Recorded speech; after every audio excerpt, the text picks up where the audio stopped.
예수나라 TV 캠페인입니다. 오직 우리 주 예수 그리스도의 찬송의 옷을 입고 항상 넘치는 감사와 찬송으로 성령 대각성을 아버지 하나님께 구하여 받아 누리는 것이 구국의 유일무이 첩경입니다. 제목, 오직 예수 그리스도의 발 앞에 죽은 자같이 엎어지다. 그 오른손이 그를 일으키다. 일어나라 대한민국. 예수나라 TV에서 드리는 말씀. 국가의 길을 진단하려면 성경으로 해야 합니다. 성경은 만유와 지구와 인간을 지으신 하나님의 말씀이십니다. 그 말씀 속에 지구를 경영하시는, 인간을 구원하시는, 나라를 주관하시는 말씀이 들어있습니다. 그 말씀을 찾아내어 그 저울에 달아 진단해야 합니다. 그 때문에 예수나라 TV는 하나님의 진단 처방을 오직 성경에서만 찾습니다. 오직 예수 그리스도를 믿는 분들은 하나님의 방법으로 애국구국을 해야 합니다. 성령으로 듣고 깨닫고 아멘으로 하답하시는 분들은 구독을 꾹 눌러주십시오. 전도와 구독의 알림과 좋아요를 눌러주시고 댓글로 하답 환영합니다. 성령 통치와 하나님 본질 통제라는 표현에 생소하신 분들에게 드리는 우리 해설. WCC가 성령을 모독한 연고로 우리는 성령의 통치라고 강조했습니다. 성령의 인도하심을 계시꾼과 한상 나름 영적 교통으로 몰아가는 분들 때문에 삼일체 하나님은 한 본질이심을 강조하고 요한일서를 강조하며 하나님의 본질의 통제 곧 아가페 사랑의 통제를 받아야 성령의 통치임을 강조하는 것입니다. 오늘의 말씀 잠언서 9장 10절입니다. 여호와를 경외하는 것이 지혜의 근본이요 거룩하신 자를 아는 것이 명철이니라. 경외란 말은 이이라흐 음역입니다. 이이라흐. 이이라흐는 우리말 구음의 일어나라와 비슷합니다. 그분 발 앞에 엎어진 자들만 하나님의 두려우심을 배우기 때문입니다. 하나님의 지혜의 근본은 곧 오직 예수 그리스도는 하나님의 지혜이십니다. 하나님의 지혜의 근본은 오직 예수 그리스도입니다. 그분의 지혜가 항상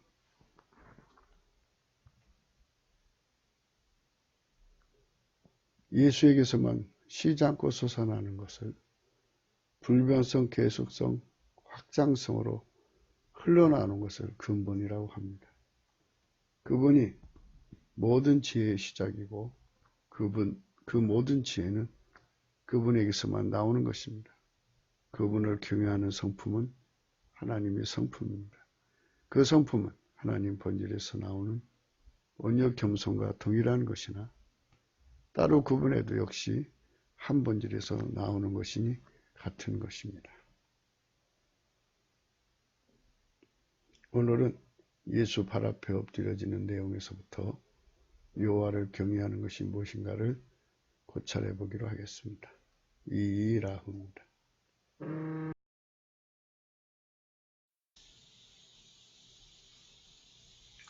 일어나라 하는 우리말 구음과 비슷한 본문의 경외의 원어입니다. 일어나라. 하나님을 만나서 지존자의 거룩함을 깨닫는, 지극히 거룩하심을 깨닫는 순간이겠죠. 사람은 먹어봐야 알고 입어봐야 알고 겪어봐야 하는데 거룩하신 임재를 받은 자는 그분이 얼마나 거룩한지 너무나도 확실하게 깨닫게 되기 때문에 그분을 만나고 나서 그 발 앞에 엎드리지 않는 자가 없는 거죠. 평생을 예수님을 사랑했던 아버지가 예수 안에 예수가 사도 요한 안에 계셔서 그와 함께 했던 삶, 오랜 세월을 함께 살았지만 예수님을 만났을 때 그는 죽은 자처럼 엎드러졌어요. 그래서 우리가 그분의 임재를 겪는다는 게 얼마나 축복인가를 오늘 임재를 중심으로 해서 경애를 생각하기로 하겠습니다.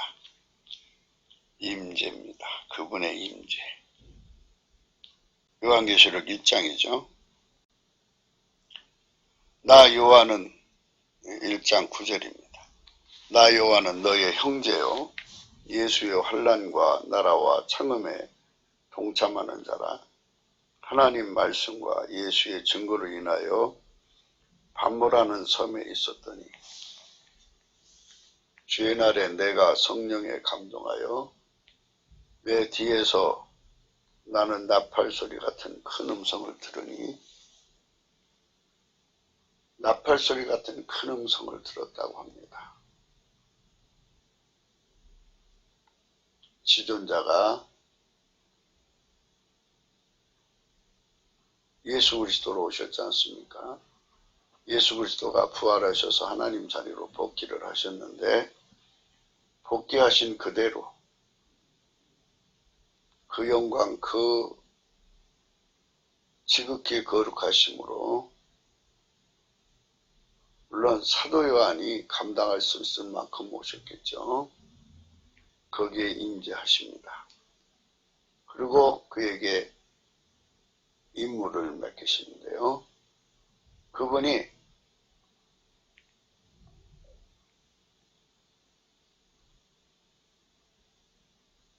사도 요한의 뒤에서 소리가 나팔 같은 소리로 말씀하셨다 그랬어요. 주의 날에 주일날 내가 성령에 감동하여 내 뒤에서 나는 나팔 소리 같은 큰 음성을 들었어요. 가로되 너 보는 것을 책에 써서 에베소, 서머나, 버가모, 두아디라, 사대, 빌라델비아, 라오디게아 일곱 교회에 보내라 하시기로 몸을 돌이켜 나더러 말한 음성을 알아보려고 하여 돌이킬 때 일곱 금촛대를 보았는데 촛대 사이에 인자 같은 이가 발에 끌리는 옷을 입고 가슴에 금띠를 띠고 그 머리와 털의 희가 신양털 같고 눈 같으며 그의 눈은 불꽃 같고 그의 발은 풀무에 단련한 빛난 주석 같고 그의 음성은 많은 물소리 같으며 그 오른손에 일곱 뿔이 있고 그 입에는 좌우에 날선 검이 나오고 그 얼굴은 해가 힘있게 비치는 것 같더라. 이렇게 엄청나신 상상할 수 없는 형용할 수 없는 주의 영광을 그래도 세밀하게 본 거예요. 그래서 그가 그대로 기록을 했습니다. 그는 고백을 했어요. 내가 볼 때 그 발 앞에 엎드러져 죽은 자같이 되었다. 지극히 거룩하신 자 앞에 완전히 죽은 자같이 되는 거죠. 이 체험을 겪는 사람은 사고체계가 진리체계로 그러니까 인간이 갖추어서 생기는 인간이 세뇌에서 입력해서 생기는 진리체계가 아니라 예수님 진리가 되시는 분이 그 발로 그 발 밑은 어두컴컴하다고 하셨죠.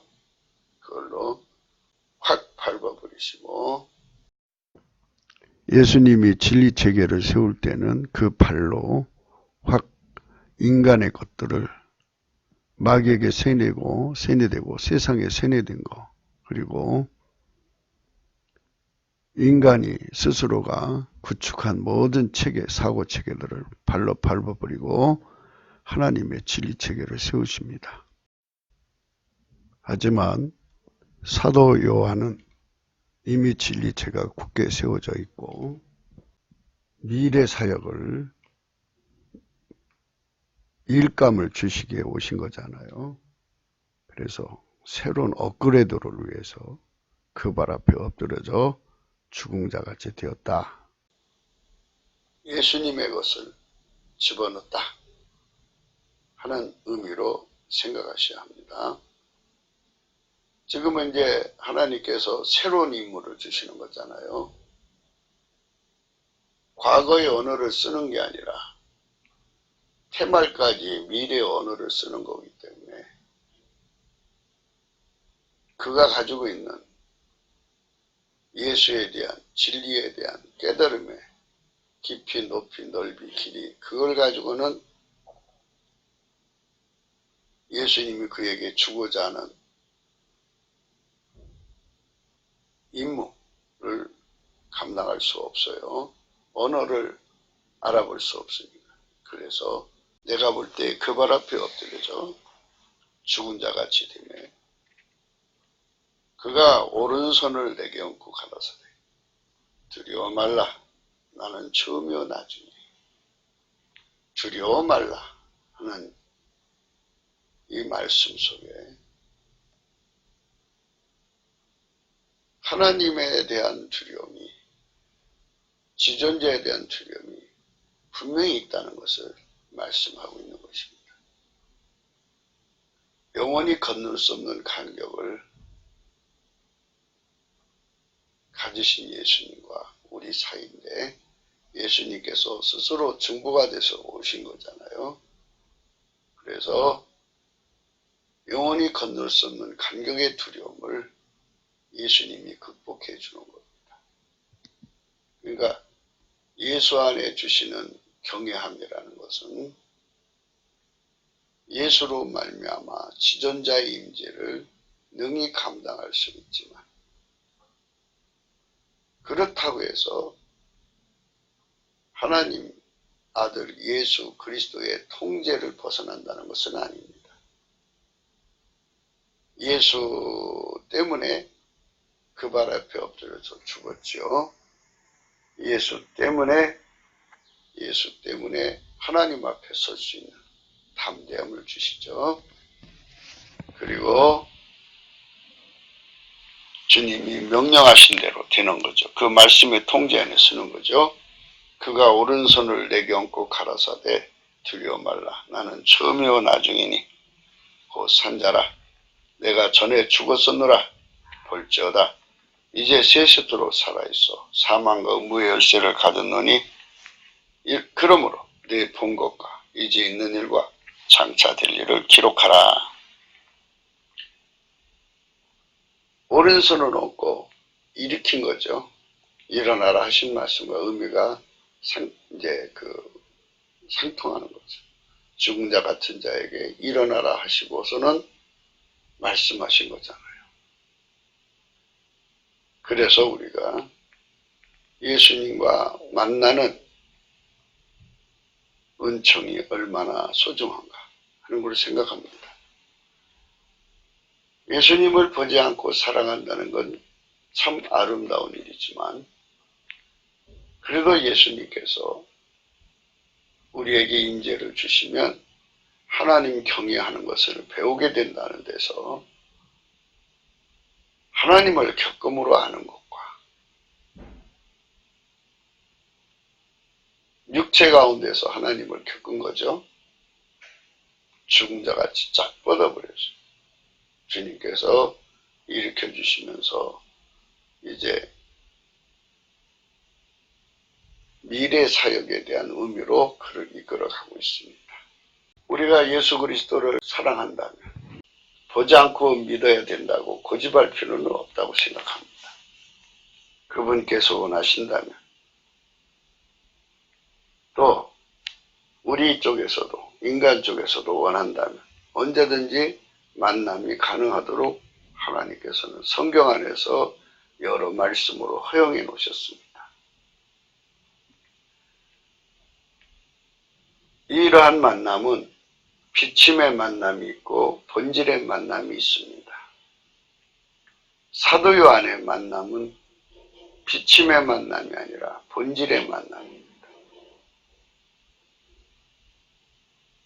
무슨 말씀인가 하면 비침은 인간 성질이 성령으로 통제되어서 하나님 본질로 행하는 사람이 되기 전에 아직은 인간 성질이 그 사람을 주관하고 있을 때, 필자는 이거를 은사계시라고 합니다. 은사계시로 주님을 만날 때 이건 비침이라고 합니다. 하나님의 본질로 만나려면 인간 속에 본질이 있어야 합니다. 성령이 오셨지만 성령 속에 있는 그 본질이 그 인간 속에 들어와서 자리 잡지를 않은 상태, 이 상태를 의미합니다. 그 상태를 아직 육신의 소욕에 이끌리는 자, 육에 속한 자, 어린아이, 이런 식으로 바울은 묘사를 했습니다.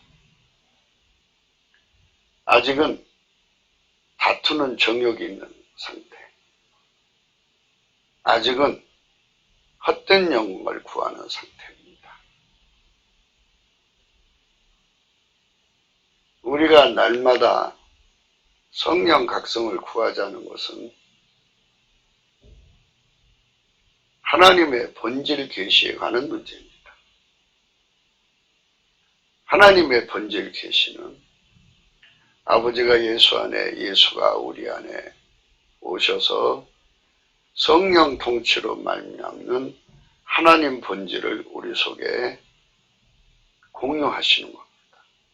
그 본질이 우리 속에 들어와서 우리 행동이 되는 것입니다. 이 행동이 되는 사람에게 예수님은 본질과 본질끼리 만날 수 있는, 내 속에 오신 본질이 임재하시는 하나님 본질과 같죠. 동일한 본질이 통하는 거 아니겠습니까? 그거를 필자는 본질 계시라고 구분합니다.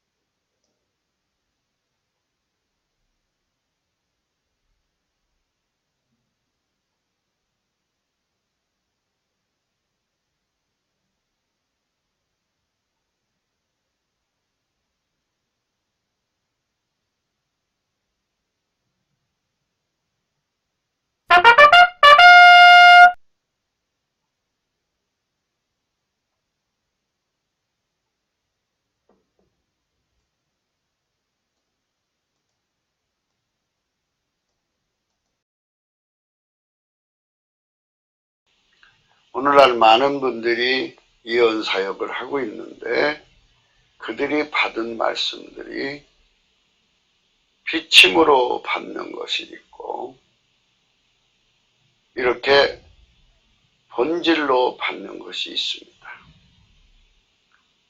필자는 너가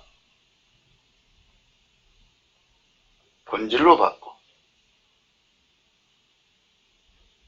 누가 은사로 받는지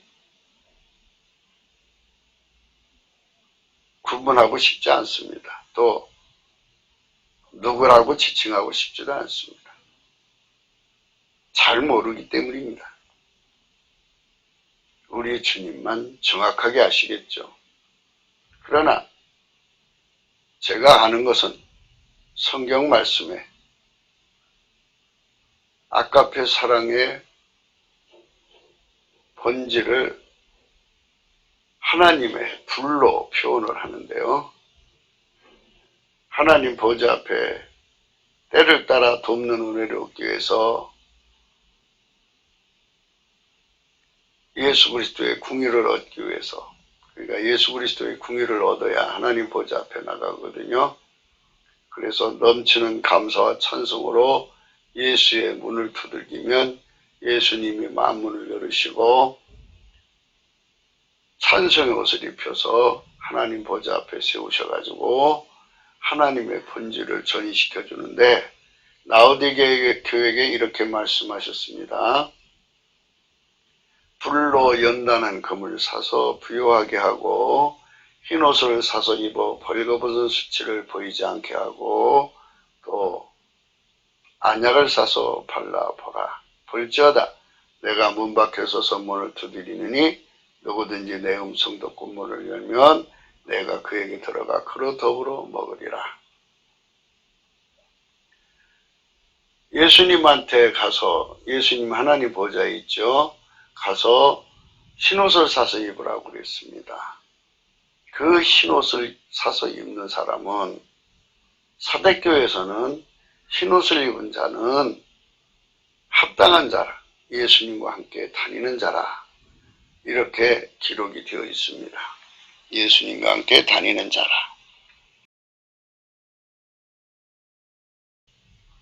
3장 4절입니다. 요한계시록. 그러나 사대에 그 옷을 더럽히지 아니한 자 몇 명이 내게 있어 흰옷을 입고 나와 함께 다니니 그들은 합당한 자인 영광이라. 이기는 자는 이와 같이 흰옷을 입을 것이요 내가 그 이름을 생명책에서 반드시 흐리지 아니하고 그 이름을 내 아버지 앞과 그 천사들 앞에서 시인하리라. 이 말은 백열 상태를 의미합니다. 하나님의 본질을 하나님 보좌 앞에 성령으로 끌려 올라가서, 처음에는 검은색이죠. 불이 들어갈 때. 하나님의 본질을 불로 비유를 하는 겁니다. 그 불이 들어가서 검은색, 그 다음에는 붉은색이죠. 그 다음에 노란색, 그리고는 흰색이 됩니다. 그 백열 상태는 대개 1000도에서 1500도 이상으로 이제 불이 들어갈 때 생긴다고 그래요. 2000도, 3000도, 5000도, 10,000도. 더 높아질수록 흰색이 강렬하겠죠? 이렇게 하나님 본질이 들어와서 그 본질로 이 땅에서 그 사랑의 불이 시키는 대로 말하고 행동하는 사람이 되면 그 온도만큼 그의 성품이 되는 겁니다. 그래서 그 본질이 그의 몸을 완전히 통제해서 길들여졌다 해서 성도라는 말도 쓰고 거룩하게 됐다는 말도 되고 깨끗하게 됐다는 말도 쓰는데, 하나님 본질의 몸이 된 겁니다. 본질이 그 사람 몸에 정착을 한 거예요. 이렇게 정착을 하게 되면 하나님 사랑의 말과 행동을 한 사람이죠. 그러면 흰옷을 입은 것입니다. 하얗게 달궈져서 내려와서 그 하얗게 달궈진 것이 그 행동이 되고 말이 된 거예요. 언행심사가 같아지는 거죠. 이러면 하나님 본질이 그 속에 있고 하나님 속에 있습니다. 그 사람한테는 예수님이 나타내서 보여준다. 그 사람은 오늘 지금 사대교회에, 그러나 사대에 그 옷을 더럽히지 아니한 자 몇 명이 내게 있어 흰옷을 입고 나와 함께 다니리니 그들은 합당한 자인 연고라. 예수님과 함께 다니는 자가 되고 그 사람은 생명책에서 이름이 반드시 지워지지 않는다고 말씀하고 있습니다. 이기는 자는 이와 같이 흰 옷을 입을 것이요 내가 그 이름을 생명책에서 반드시 흐리지 않는다. 그 이름을 내 아버지 앞과 그 천사들 앞에서 시인하리라. 흰 옷 입고 살려야 이기는 자가 되는 거죠. 하나님 본질을 이 땅에 구현하는 거예요. 예수님과 함께 다니면 그 불이 계속 유지가 되는 거죠. 예수님이 하나님 본질을 공급하시는 중보, 유일무이 통로이기 때문에 그분 안에서 늘 하나님 불, 아까페를 공급받아서 그분과 동행합니다. 그 사람에게는 하나님이 나타내 주신다 그랬어요.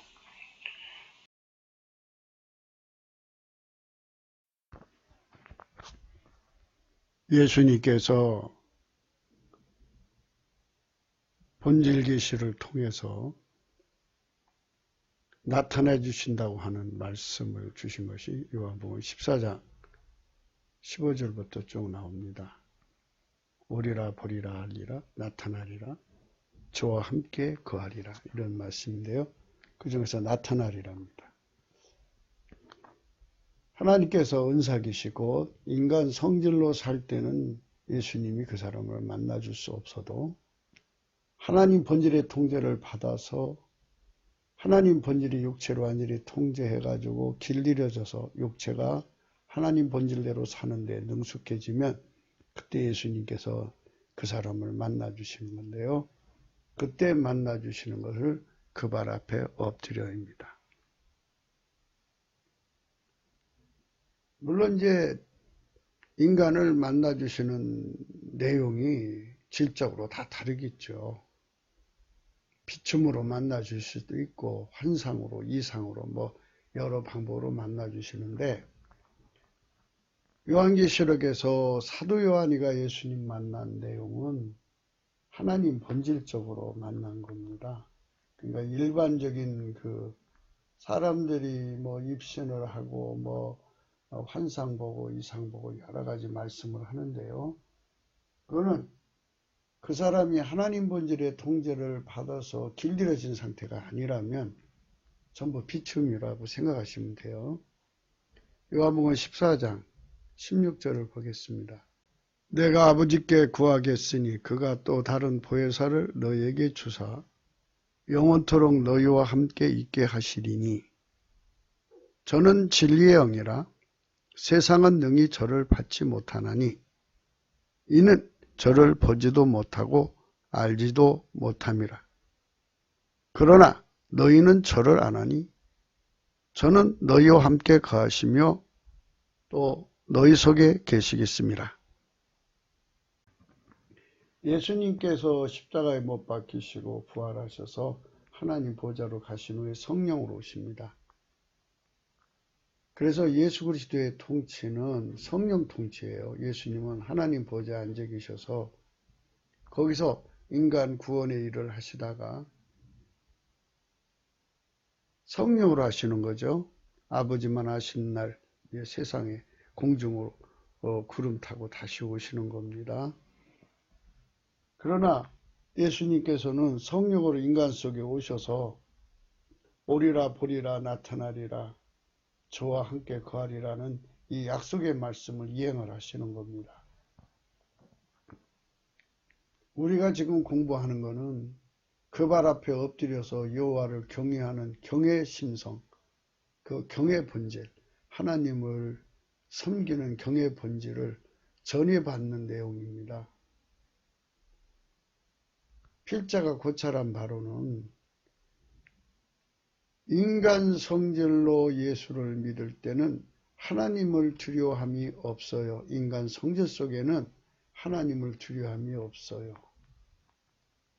그러나 하나님 본질의 통제를 받는 사람을 성경 안에서 살펴보면 다 여호와를 경외함이 있어요.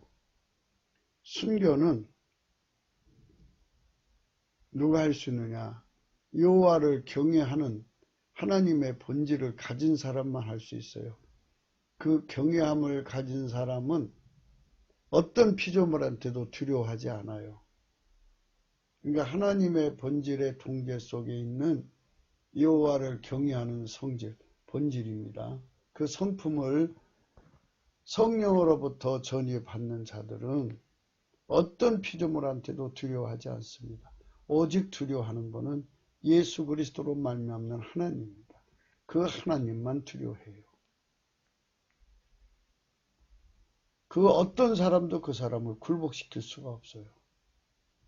그러니 넉넉하게 순교할 수 있는 하나님의 성질이, 하나님 본질이 그 사람의 순교의 기반이 되는 거예요. 그래서 순교하려면은 자기 성격을 믿어서는 안 돼요. 인간 성격은 건널 수가 없어요. 베드로가 혼장담하다 무너졌잖아요. 그래서 누구든지 순교하려면 주초가 튼튼해야 되는데 영원한 만세반석이신 하나님의 본질, 여호와를 경외하는 신으로부터 공급받는 하나님 본질이죠. 그래서 지금 그 경외하는 성품을 하나님 본질 통제를 받는 사람이 하나님이 임재 앞에 섰을 때 그때 공급받는다 하는 것을 성경에서 이제 추적해 보는 겁니다.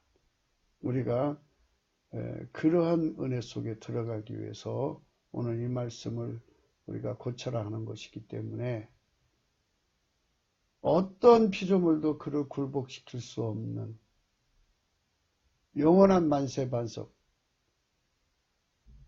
하나님 성품이죠. 여호와를 경외하는 성품에 전의를 받으려면 하나님 본질 통제를 받아서 오리라, 보리라, 알리라, 나타나리라, 거처를 저와 함께하리라는 은혜 속으로 들어가야 합니다.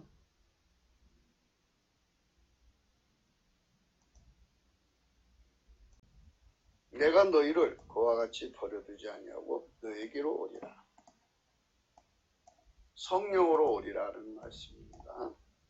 물론 이 말씀은 예수님이 죽으셨다가 다시 부활해서 너희한테 온다. 오리라, 보리라, 알리라 하면서 이제 예수님이 부활하신 것이 실제적인 사건임을 이제 알려주겠다는 말씀도 포함되어 있습니다만은 그분이 하나님 보좌로 복귀한 다음에 성령으로 우리 속으로 오겠다는 말씀입니다. 오리라. 오리라. 근데 영으로 온단 말이에요. 영으로 온단 말이죠. 조금 있으면 세상은 다시 나를 보지 못할 터이래. 너희는 나를 보리니 이는 내가 살았고 너희도 살겠습니다. 예수님은 예수님을 품은 사람들을 예수님과 일치가 된 사람만 살은 사람이라고 부르는 것입니다. 예수님은 영원히 부활하신 거고요. 그래서 그분이 성령으로 우리 속에 오셔서 오리라, 오리라, 오리라. 지금 필자는 무슨 얘기를 하고 있냐면 비침 계신 은사 계시를 얘기하는 것이 아니고 본질 계시를 얘기하고 있는 거예요. 본질. 그래서 성령으로 오리라. 그리고 보리라 그랬습니다. 19절이죠. 조금 있으면 세상에 다시 나를 보지 못할 터이로되 너희는 나를 보리니 이는 내가 살았고 너희도 살겠습니다. 내 속에 와서 사시는 성령으로 예수님을 보리라 이렇게 말씀하시는 거죠. 이렇게 오리라 보리라가 형성이 되면 그 다음에는 알게 되리라 알리라 그랬어요. 그날에는 내가 아버지 안에 너희가 내 안에 내가 너희 안에 있는 것을 너희가 알리라.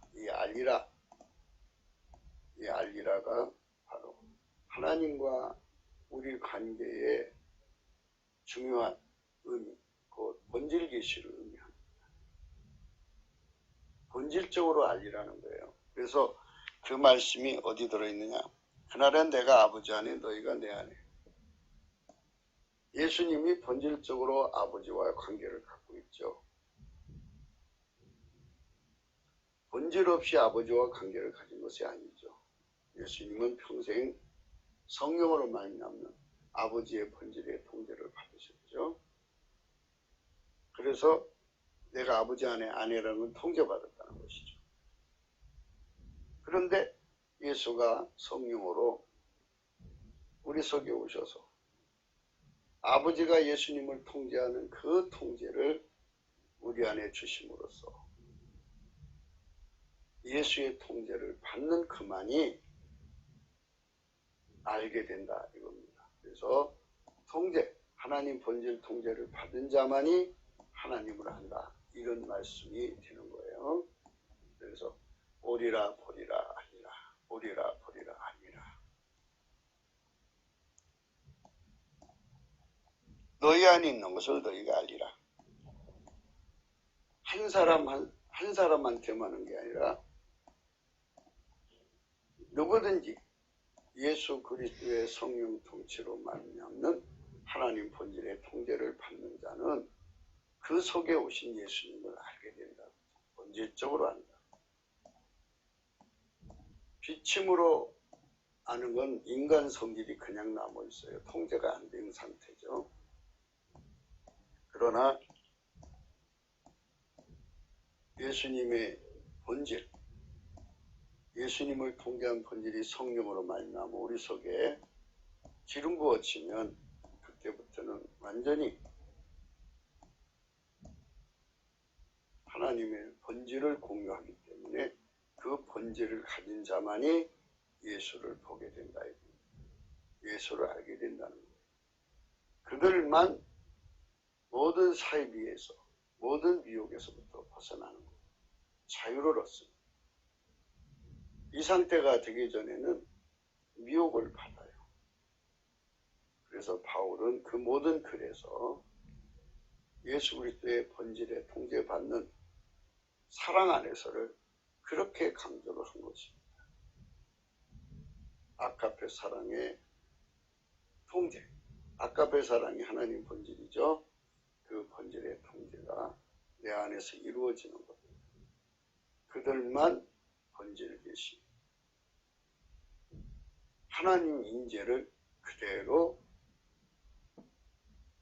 받을 수가 있는 자입니다. 그래서 하나님 인재를 겪을 수가 있는 자격이 된 겁니다. 예수님 쪽에서도 사람이 조건이 갖춰지면 당신의 영광을 드러내고 싶어서 정말 간절하시겠죠. 사랑이니까. 그러나 하나님의 정해진 원칙은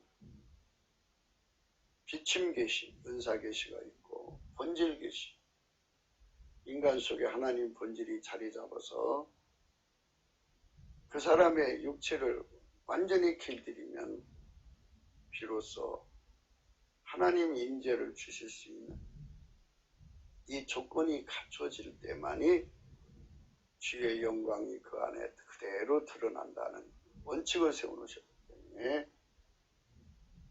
그 조건이 찰 때까지는 주의 임재를 겪을 수가 없는 거죠. 그래서 성령 각성을 받고 나서부터는 예수 고프고 예수가 갈증나는 거예요. 다 예수로 되는 거 아니겠어요? 예수가 그 사람을 불러 올려서 하나님의 불로 막 단련시켜서 해결 상태를 돼서 내려보내서 그를 성령으로 이끌어 올리셔서 성령 안에 두시는 거죠. 그래서 하나님 불로 그 사람을 단련해가지고 그 불로 행동을 하게 하는 거죠. 불로 말하고 불로 행동하고 하나님 본질의 통제를 받아 생각하면은 그것이 이제 그 사람이 하나님 보좌 앞에 수시로 들락거리면서 불을 받아서 계속 재충전을 받아가면서 마침내 하나님 본질의 행동으로 사는데 능숙해지겠죠. 길들여지면 그때 예수님이 그 사람을 찾아오는 거죠. 오리라 보리라 알리라. 오리라는 성령으로 오리라고요. 보리라는 성령 안에서 하나님의 본질을 부어서 행동하시고 통제하시는 예수님을 보리라 하시고요. 그리고 마침내 하나님 본질의 통제를 받아서 행동이 이제 하나님 본질 행동으로 자리 잡으면 그때서 알게 되는 거죠. 보리라 보리라 하리라. 그 현상은 어떤 사람 하나만 그렇게 되는 게 아니라 모두에게 주시는 하나님의 은사라는 것입니다. 모두에게 주는 하나님의 은사. 이 은혜를 우리 한국 국민이 날마다 구하자는 거고요. 예수나라 TV가 그 성령 각성을 보리라, 성령 받는 정도에만 붙인 것이 아니고 보리라만 거기에 맞춘 것이 아니라 알리라, 보리라 보리라 알리라, 곧 하나님 본질 통제를 받는 것에 길들여져서 완전히 성령으로 말미암아 하나님 본질 통제받는데 능숙해지는 대한민국 국민이 되자, 우리가 되자. 그들은 성민의 자격조건을 갖추는 것이다. 그들의 수가 3천만이 되도록 우리가 넘치는 감사와 찬송으로 성령을 구하자. 이렇게 말씀드린 겁니다. 이렇게 해서 우리가 성민의 반열에 이제 준비를 갖춰서 하나님 앞에 서면 하나님이 거기다가 성령을 무진장 부으십니다. 한량없이 부으십니다. 성령을 부으시면 이제 그 하나님 본질이 이제 어마어마하게 부어지죠. 그래서 본질 통제를 받아서 길들여지는 거죠. 그러지만 각 사람마다 하나님 임재를 겪는 거예요. 이렇게 임재를 겪는 국민의 수가 3천만 명이라면 얼마나 좋겠습니까? 남북 합해서 4천만 명이라면 얼마나 좋겠습니까? 뭐 천국의 사람들은 뭐 산 그 자체가 하나님 임재 앞에 있는 거니까. 그러나 지금은 이제 뭐 가뭄에 콩나듯이 임재를 겪는 것으로 본다면, 물론 이제 숨어서 임재를 겪는 사람들이 많겠지만 드러난 사람들이 그렇게 많지 않다면 그들이 이제 참 우러러 보이죠. 참 복받은 사람들이라 그러죠. 나머지는 다 비침에 있는 거예요. 비침. 그러니까 아직은 성령을 받았어도 하나님 본질을 공유하지 못한 상태. 하나님의 본질의 기름 부음으로 완전히 통제되는 상태.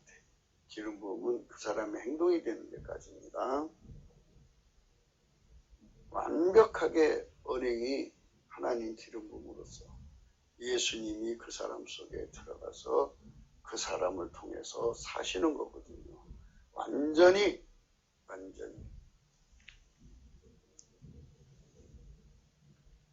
그래서 21절에는 나의 계명을 가지고 지키는 자라야 나를 사랑하는 자니 나를 사랑하는 자는 내 아버지께 사랑을 받을 것이요.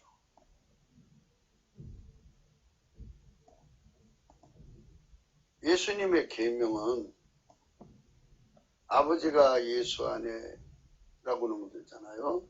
아버지가 예수 안에서 성령으로 하나님 본질을 통제를 하나님 아들답게 하나님 본질을 통제를 하나님의 신성이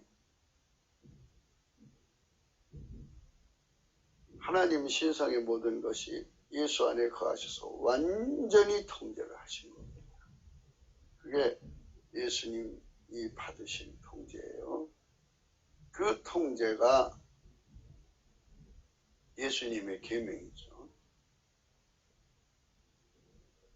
그러니까 하나님 본질 통제죠. 사랑의 계명이라고 그런 거예요. 그래서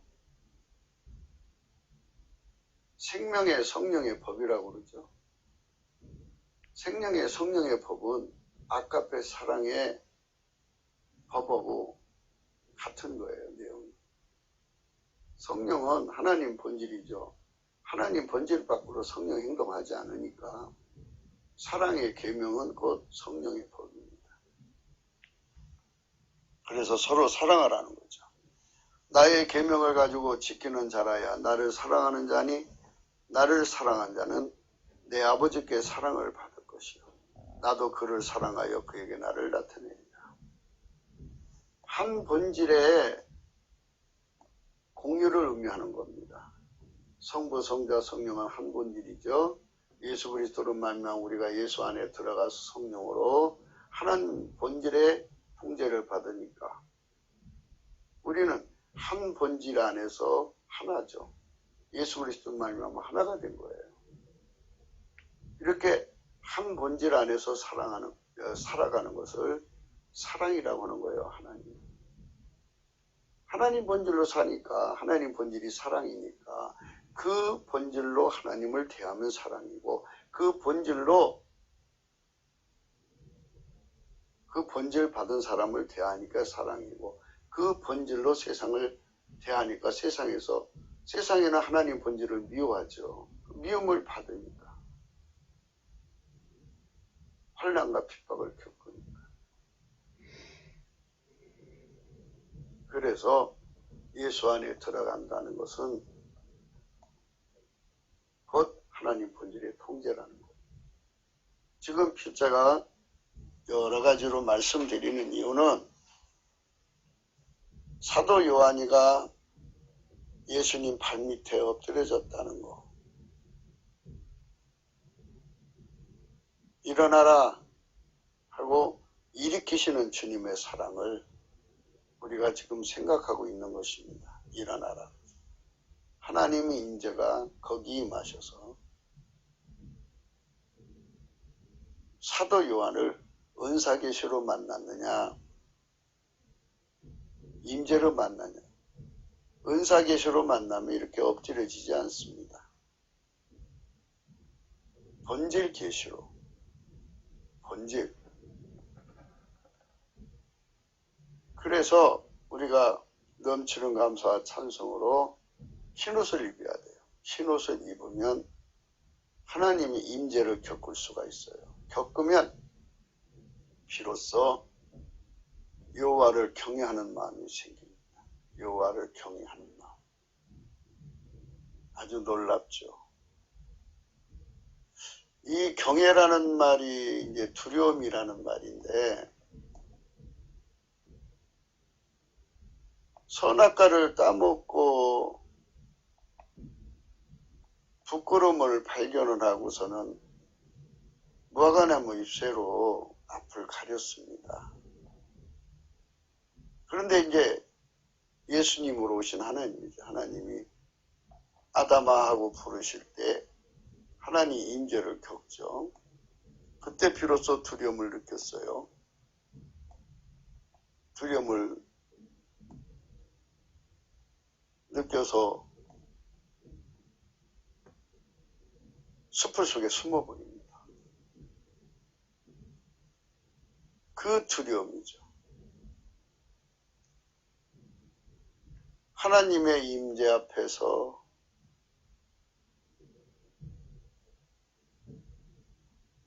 타락한 인간이 겪는 두려움. 예수 그리스도가 아니면 하나님 앞에 설 수 없는 그 두려움이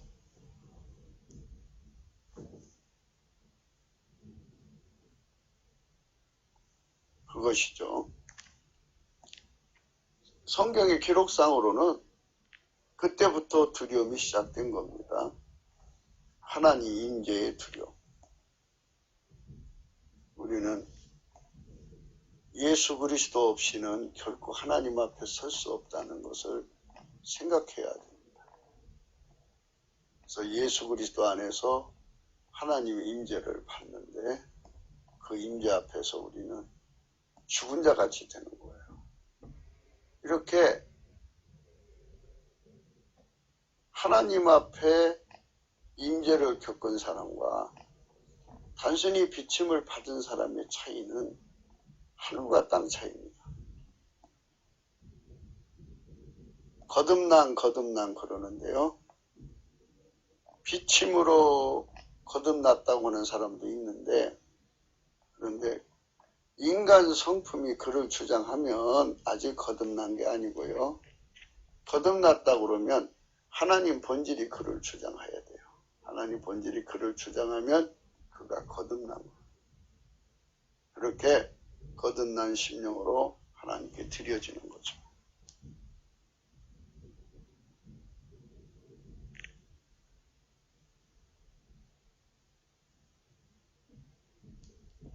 응?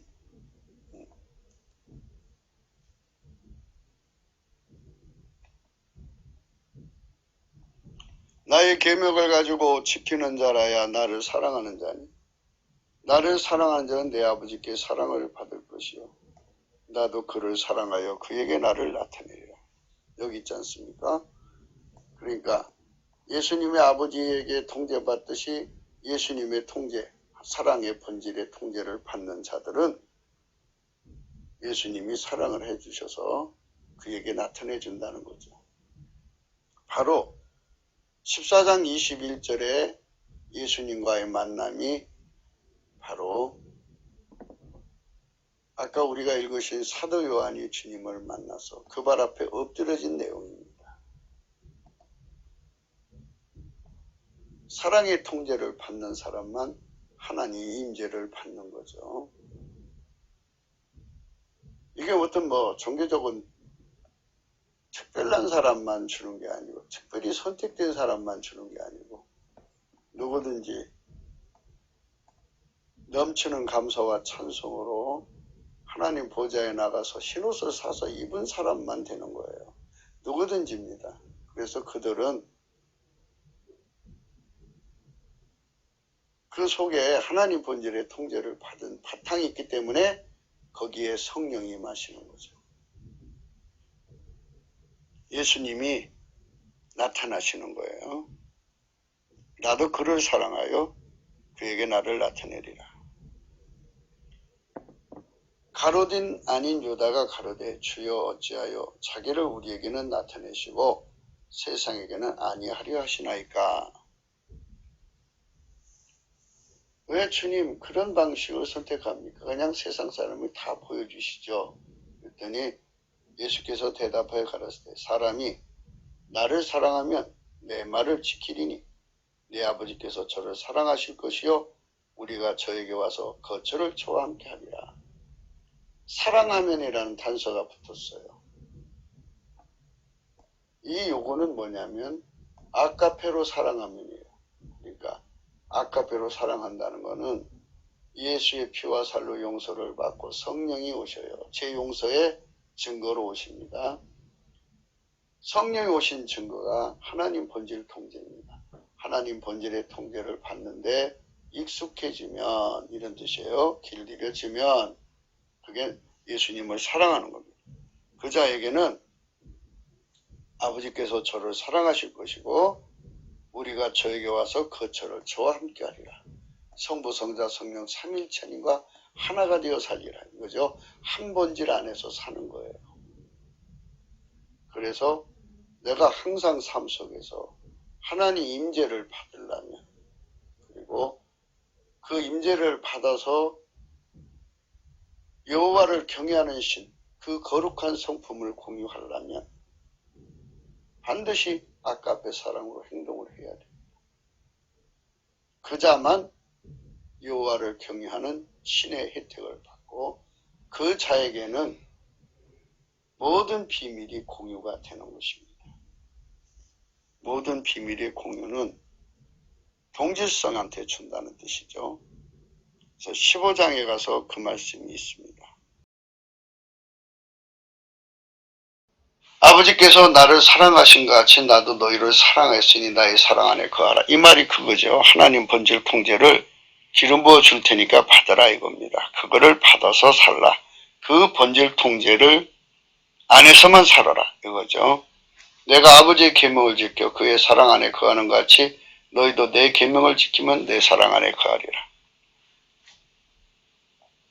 생명의 성령의 법이라고 하는데 아버지의 그 통제를 절대로 벗어나지 않는 예수님이 성령으로 말미암아 그걸 우리 속에 주는 거거든요. 그러면 내 사랑 안에 거하리라. 그러니까 하나님 본질 안에서 통제받고 살게 되는 거죠. 내가 이것을 너희에게 이르면 내 기쁨이 너희 안에서 너희 기쁨을 충만하게 하려 함이니라. 내 계명은 곧 내가 너희를 사랑한 것 같이 너희도 서로 사랑하라는 이것이니라.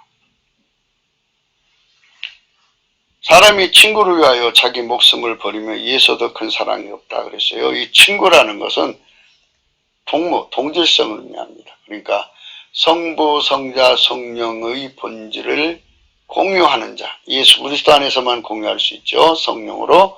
그 자는 공유만 하는 게 아니라 행동하는 자까지 됩니다. 그걸 그대로 행동하는 자는 예수님이 친구가 되죠.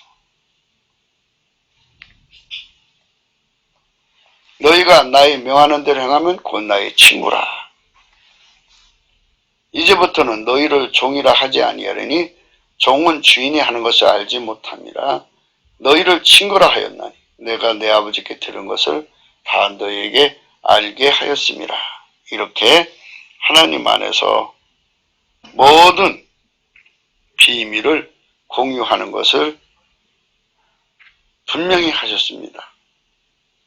이런 그 일체가 되는 것이에요. 하나님과 성부, 성자, 성령으로 동질성을 가진 자들만 하나님의 비밀을 공유하는 자가 됩니다.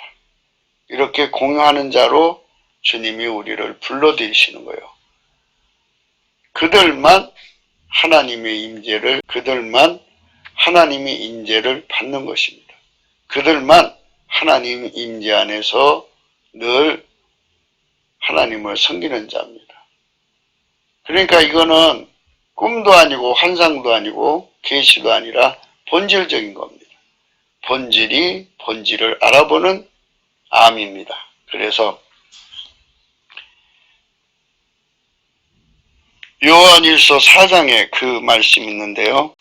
하나님의 경외에 관한 문제, 거룩한 임재로 말미암아 생기는 그 경외를 예수 그리스도 안에서 우리가 어떻게 받을 수 있는가에 대한 내용을 생각한 겁니다. 요한일서 4장 6절입니다.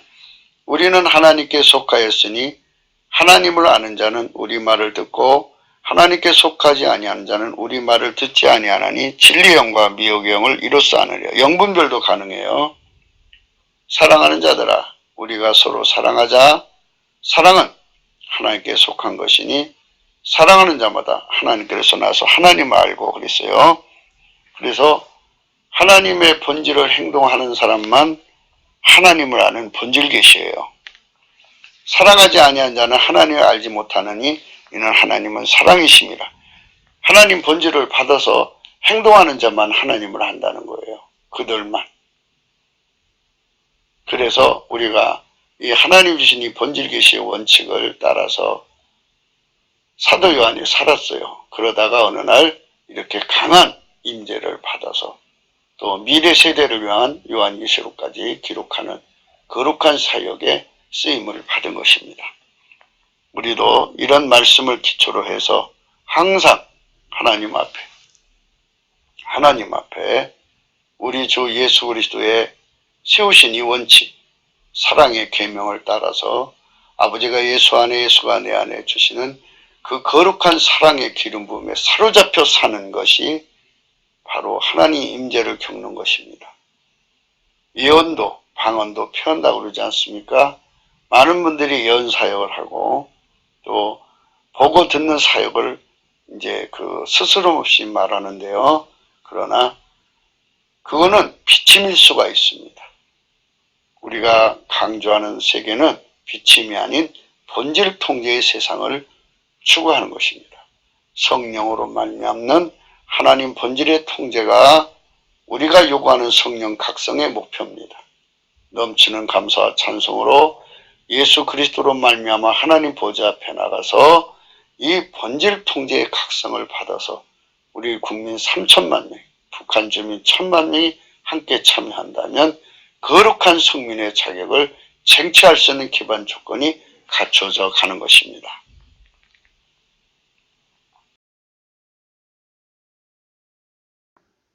우리는 아담의 겪는 임재와 사도 요한이 겪는 임재를 말씀으로 보게 됩니다. 아담이 겪는 임재의 두려움은 이하레이고 본문이 요구하는 경외는 이라흐입니다. 우리말 구음으로 풀자면 그분 발 앞에 엎드려라. 하나님의 구미를 입어 오직 예수 그리스도 그분 발 앞에 엎어진 임재를 겪으면 그때 그분이 오른손 얹고 일어나라 하십니다. 그분 앞에만 엎어지는 것이 곧 경외입니다. 그 후부터는 그 경외심 가운데서 행동하게 하시는 일어나라의 의미를 우리는 오늘 고차는 것입니다. 우리 대한민국이 그분 발 앞에 엎어진 은혜를 입고 하나님을 경외하는 성품을 얻는다면 이는 넘치는 감사와 찬송으로 성령 각성을 구한 결과일 것입니다. 예수 고품 갈증이 그 은혜를 잊게 합니다. 그의 궁일의 손길로 일어나게 하시는 은총도 주시는 것입니다. 일어나라 대한민국 남북이 합해서 4천만이 그리 된다면 성민의 자격을 얻는데 필수적인 경외 성품을 얻게 되는 것입니다. 그 경외 성품으로 주 예수 그리스도와 동행하여야 합니다. 노아는 그 방주를 만들 때 경외함으로 만들었다고 합니다. 히브리서 11장 믿음으로 노아는 아직 보지 못하는 일에 경고하심을 받아 경외함으로 방주를 예배하여 그 집을 구원하였으니 이로 말미암아 세상을 정죄하고 믿음을 쫓는 의의 의사가 되었느니라. 히브리서 5장입니다.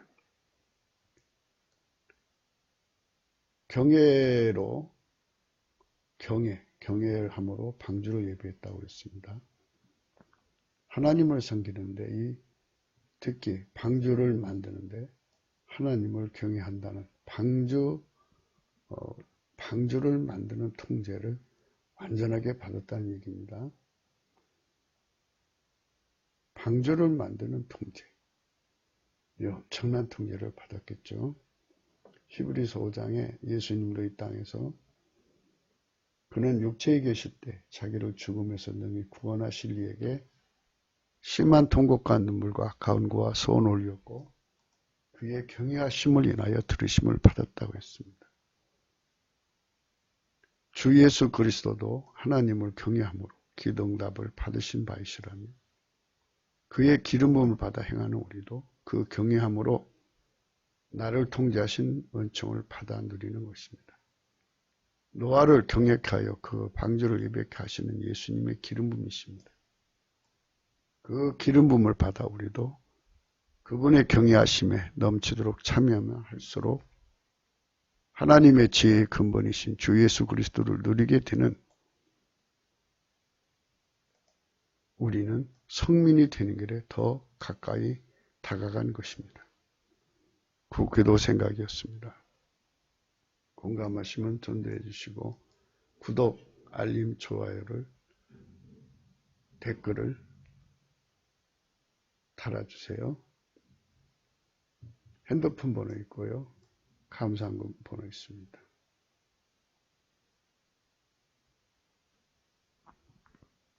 우리가 이 세상 살면서 예수님을 섬기는 데 필요한 경외 성품 하나님이 주시는 겁니다.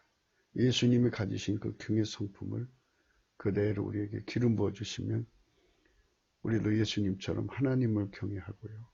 그런 자들에게는 예수님께서 친구로 여기셔서 지혜의 근본이 되십니다. 창조와 생산, 축복의 지혜의 근본이 되시는 분이십니다.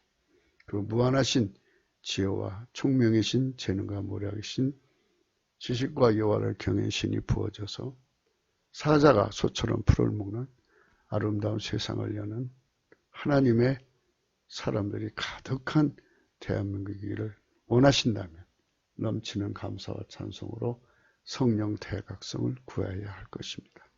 오늘도 행복한 하루가 되시기를 축원합니다. 물론 예수 그리스도 안에서 행복한 하루가 되시기를 축원합니다. 감사합니다.